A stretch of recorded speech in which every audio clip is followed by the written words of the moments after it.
नमस्कार फ्रेंड, झारखंड मंत्रालय प्रोजेक्ट भवन, वहां से आपको रिपोर्टिंग। विषय शहरी विकास और उसमें सब सब्जेक्ट जल आपूर्ति योजना, और उसमें भी एक सारगर्भित योजना से शुरुआत, मोहर्दा जल आपूर्ति योजना, जो जमशेदपुर पूर्वी सिंहभूम की एक बहुत ही चिर प्रतीक्षित योजना रही है। आज उसी को लेकर आज यहाँ बैठक हुई। बैठक में पूर्वी सिंहभूम के विधायक सरयू राय मौजूद रहे और यहाँ पर अनेक पदाधिकारी, जुस्को के पदाधिकारी, टाटा स्टील के पदाधिकारी, जेएनसी के संजय कुमार जी और विशेष तौर पे अमित कुमार, जो निदेशक राज्य शहरी विकास अभिकरण के हैं, उन्होंने आज इस बैठक में भाग लिया और गहन विषयों पे चर्चा की और अहम मुद्दों पे बात की। उस मुद्दों में सबसे अहम मुद्दा कि लोगों तक, शहर में निवास कर रहे सभी शहरियों तक स्वच्छ पेयजल या पीने का पानी या जल उपलब्ध कराना एक विभाग की प्राथमिकता है, क्योंकि शहर की विकास जल, इलेक्ट्रिसिटी और वहां की सड़कों से होती है, वहां की साफ सफाई और स्वच्छता से होती है। तो इन्होंने एक बहुत अहम विषय उठाया है, जो विषय है पेयजल का या फिर वो जल का जो शहर में लोगों तक पहुंचनी है, सरफेस वाटर को लेकर, क्योंकि ground water day by day खत्म होता जा रहा है और नेचुरल सोर्स जो पानी का है वो वाटर हार्वेस्टिंग से होगा। तो सरफेस वाटर पे जोर दिया गया और सरफेस वाटर को मैक्सिमम यूटिलाइज करने के लिए और बेहतर यूटिलाइज करने के लिए बैठक की गई।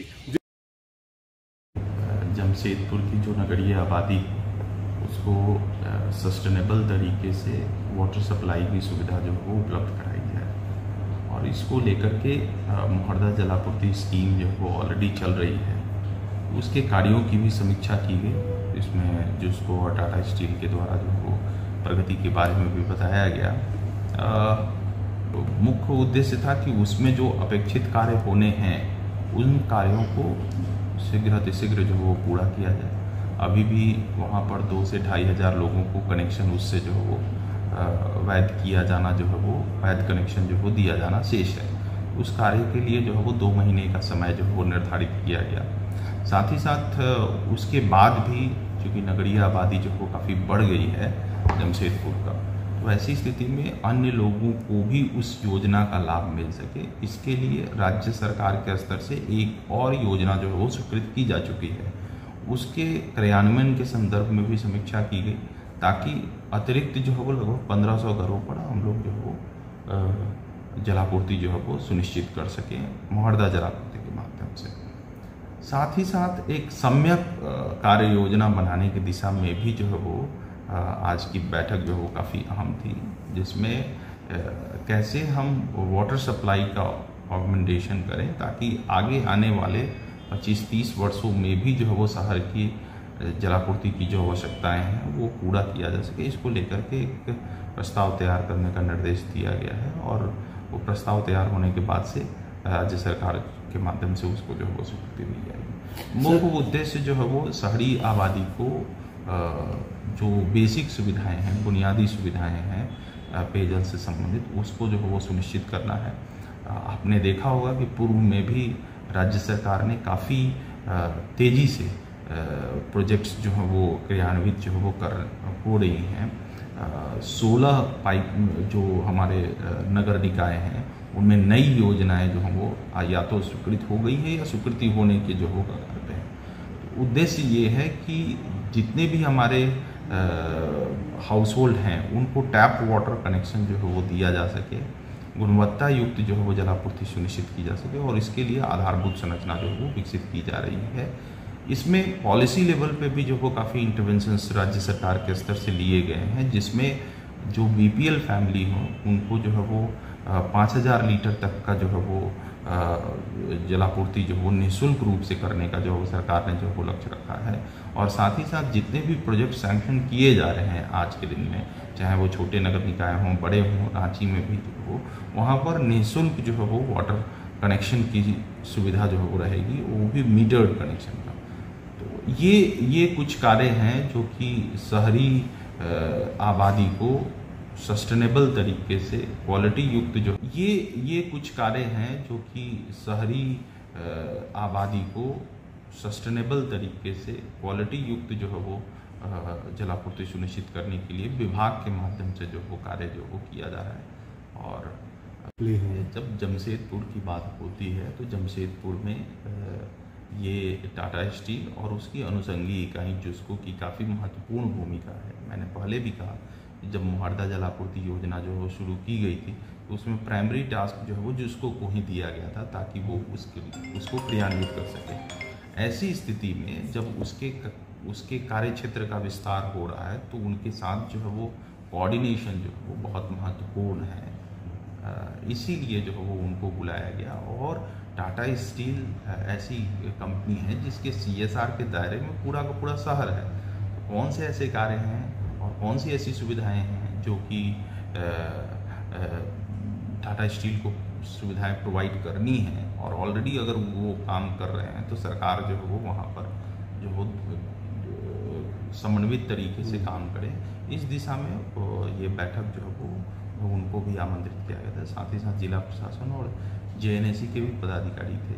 और विभाग की तरफ से जुडको के भी प्रतिनिधि जो है वो शामिल हुए थे। उद्देश्य ये था कि सभी स्टेक होल्डर्स जो जलापूर्ति के कार्य में कार्य कर रहे हैं उनके बीच में समन्वय स्थापित किया। मैं और सब विभाग में देखता हूँ, पूरे राज्य को दृष्टिकोण में देखा जाए तो विभागों के बीच में कोऑर्डिनेशन की थोड़ी सी कमी होती है, जिस बदौलत हम लोग धरातल पर उस योजना को नहीं लेके जा सकते। तो जो झारखंड का एरिया है, पहाड़ी पठारी एरिया है, दूर तक पेयजल स्वच्छता, पेयजल पीने लायक जल पहुंचाना है, तो सर ये महत्वाकांक्षी योजना ऐसा क्या लगता है कब तक ये कंप्लीट काम हो जाएगा जो शुद्ध पेयजल पूरे झारखंड वासियों को 100% देने की बात हो? नहीं, देखिए आपका जो प्रश्न है वो उस दिशा में सरकार ऑलरेडी काम कर रही है। मैंने पहले भी आपको कहा कि माननीय मुख्यमंत्री जी के दिशा निर्देश पर जितने भी छूटे हुए हमारे नगर निकाय थे, चाहे वो नवगठित नगर निकाय हों या पुराने नगर निकाय हों, यहाँ तक कि रांची में भी जो है वो सभी घरों में अभी तक जो है वो जलापूर्ति सुनिश्चित नहीं हो पाई है। और ग्राउंड वाटर डिप्लीशन एक महत्वपूर्ण जो है समस्या जो है वो बनते बहुत बड़ी बात है। तो ऐसी स्थिति में कैसे हम सोर्स ऑगमेंटेशन का काम करें ताकि जलापूर्ति जो है वो सरफेस वाटर से जो है वो की जा सके और वो सरफेस वाटर जो है वो सस्टेनेबल सोर्स बन पाए और जो वाटर ट्रीटमेंट फैसिलिटी हो, एंड टू एंड जो प्रोविजंस हैं वो करते हुए DPR जो है वो बनाए गए हैं और क्रियान्वयन जो है वो किया जा रहा है। मैं बताना चाहूँगा, चाहे वो नवगठित हुसैनाबाद हो या फिर जो है वो जो 8 नगर निकाय जो कि अभी 4-5 साल पहले जो है वो गठित हुए हैं, इन सभी नगर निकायों में वाटर सप्लाई के प्रोजेक्ट्स या तो स्वीकृत हो गए हैं या फिर होने वाले हैं और इन पर काम भी जो है वो चल रहा है। और इसके लिए राज्य सरकार ने संसाधनों को जो निर्धारित करने का काम है वो प्राथमिकता के आधार पर किया है। इसमें अमृत योजना, 15th finance commission, state fund और साथ ही साथ बाह्य स्रोत से भी जो है वो एक्सटर्नली एडेड प्रोजेक्ट के रूप में भी लेकर के जो है वो काम किया जा रहा है। ये दर्शाता है कि राज्य सरकार जो है वो शहरी जलापूर्ति योजनाओं को प्राथमिकता लिस्ट में जो वो काफ़ी ऊपर रखती है और उसके क्रियान्वयन को लेकर के काफ़ी जो है वो संजीव रखते हैं। लेकिन मैं इतना ज़रूर बता सकता हूँ कि अर्बन एरिया में, जैसे पहले भी आपने कहा कि समन्वित प्रयास की ज़रूरत होती है। कोई भी इंफ्रास्ट्रक्चर का कार्य करने पर डिफरेंट स्टेक होल्डर्स होते हैं जिनको जो वो इन कंसल्टेशन जो वो रखना होता है, चाहे वो रोड हो, NH हो, फॉरेस्ट क्लियरेंसेस के मामले हों या अन्य जो वो इंटर डिपार्टमेंटल इशूज़ हों, इन सब के साथ जो है वो प्रॉपर कोऑर्डिनेशन की ज़रूरत होती है। और इसलिए जो है वो कई स्तर पे इसके जो है वो मॉनिटरिंग की व्यवस्था जो है वो की गई है, शेयर्ड रिस्पॉन्सिबिलिटी है। तो इन चीज़ों की वजह से जो है वो निश्चित रूप से एक चुनौतीपूर्ण काम होता है, लेकिन चूँकि सब लोग जो है वो जनसेवा में लगे हुए हैं, सभी लोगों की प्राथमिकता जो है वो है कि हम लोगों के बेहतरी के लिए, लोगों के सुविधाओं के लिए जो वो काम करें। तो सस्टेनेबल सोर्स का आइडेंटिफिकेशन जो है वो एक रहता है। दूसरा है कि वाटर रिसोर्स डिपार्टमेंट के उसमें जो है वो रहते हैं कि उनसे जो है वो NOC जो है वो लिया जाता है कि वो जो जल स्रोत हम लोगों ने शहरी जलापूर्ति के लिए रखा है और जो हम लोग फोरकास्ट कर रहे हैं कि आगामी आने वाले 25 सालों में हमारे जल के डिमांड जो वो ये रहेंगे, क्या वो सोर्स फ्यूचर के लिए सस्टेनेबल है या नहीं है। तो ये अनापत्ति के बाद ही कोई DPR जो है वो फाइनल होता है और उस पर जो है वो स्वीकृति दी जाती है। तो ये तमाम चीज़ें जो है वो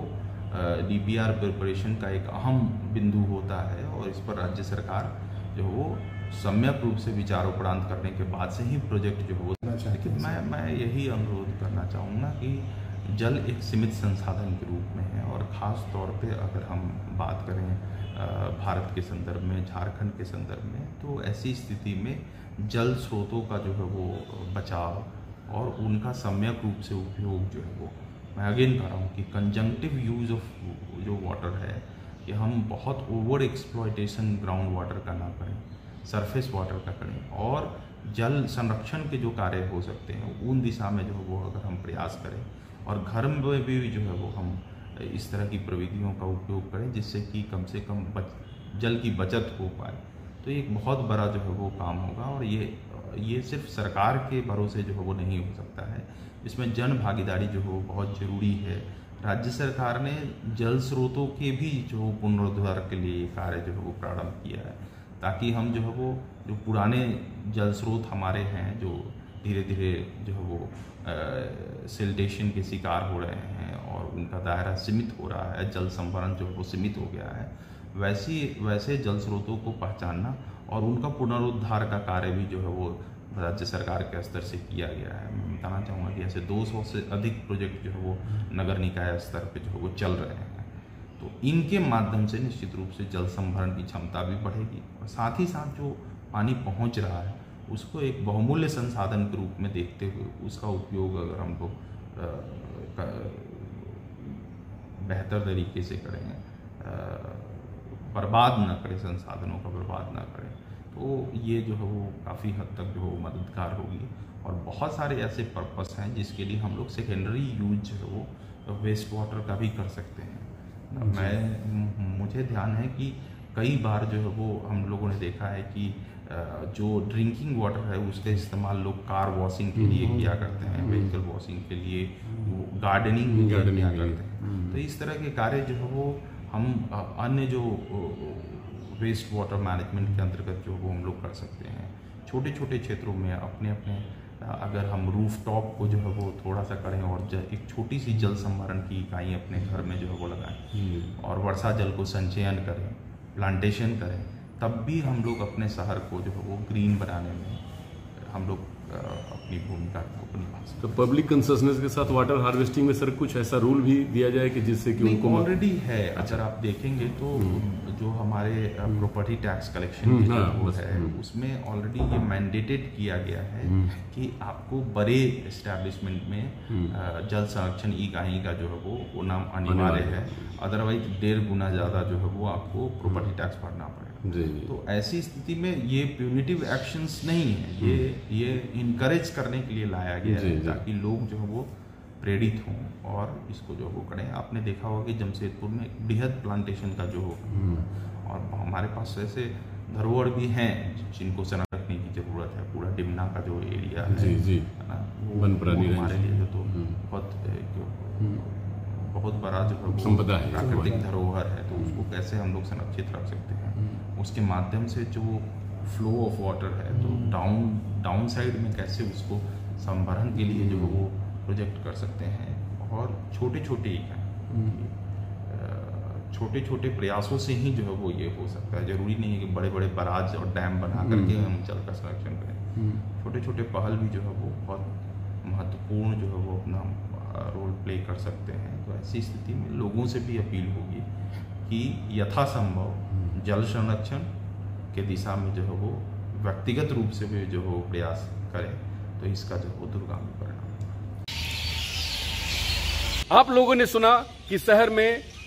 या नगर विकास में या राज्य के विकास में जल की कितनी आवश्यकता है और जल क्यों जरूरी है। तो जल है तो कल है। पब्लिक को भी अवेयर होना पड़ेगा, क्योंकि सरकार की कोई भी परियोजना चाहे वो कितनी भी गंभीर और महत्वपूर्ण क्यों न हो, अगर लोगों का सपोर्ट और समर्थन और सहयोग न मिले तो योजना को धरातल पे पहुंचाना बहुत कठिन है। क्योंकि सारी सरकार की योजनाएं पब्लिक ड्रिवन होती है, पब्लिक के लिए होती है और पब्लिक के सपोर्ट से चलती है। ब्यूरोक्रेट्स या हमारे विभाग या हमारे मंत्री या विधायक आप तक सुविधा, सोर्स और संसाधन पहुंचाते हैं, लेकिन सपोर्ट, सहयोग और बाकी अन्य जो चीजें हैं वो पब्लिक को पहुंचानी होती है। तो आप जल का संरक्षण करें, वाटर रिसोर्सेज को मजबूत करें, प्रकृति का सरफेस वाटर का प्रयोग करें, वाटर हार्वेस्टिंग का ज़्यादा से ज़्यादा प्रमोशन दें और अपने घरों में जल का संरक्षण करें। जल है तो कल है। इन जैसे अनेक मुद्दों पे आपको न्यूज़ देखने के लिए इंडिया टीवी ऑनलाइन की वीडियो को लाइक करिए, शेयर करिए, सब्सक्राइब करिए और ज़्यादा से ज़्यादा लोगों तक इस मैसेज को पहुंचाइए, जिससे कि जल का संरक्षण हो, आपका शहर सुंदर हो, राज्य सुंदर हो और आप आसानी से अपने लाइफ को लीड कर सकें। नमस्कार, डॉक्टर अनु शर्मा के साथ।